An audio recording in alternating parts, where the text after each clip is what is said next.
Checkmate. Oh, Lats. Ang daya mo talaga, Paul. Papanlin lang ka talaga. Kuya Paul, Kuya Sunny, may dala akong candy. Dr. Kwakwak tayo dun sa labas. Pasensya ka na, Tutoy. Hindi kami pwedeng lumabas dito. Halika na lang dito, maglaro tayo ng chess. Talunin niyo ako. Tara na kasi, maglaro tayo ng Pitik Bulag, Dr. Kwakwak, tsaka Langit Lupa.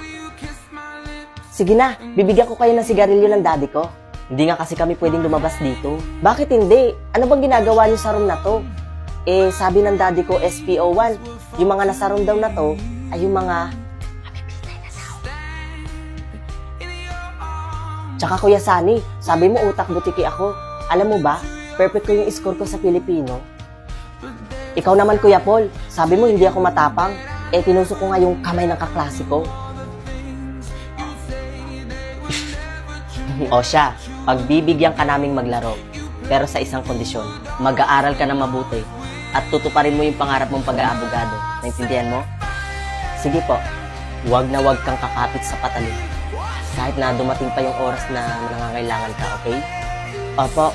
Teka, bakit parang umiiyak kayo? Ah, wala. Okay, maglalaro na tayo. Ang tawag sa larong to ay tago-taguan. Pagkabilang mo ng 10, saka mo kami hanapin. Gets mo ba? Yay, sige po. Sige na, punta ka na doon sa labas. Magbilang ka ng 10. 1, 2, 3. Sige po, boss. 4.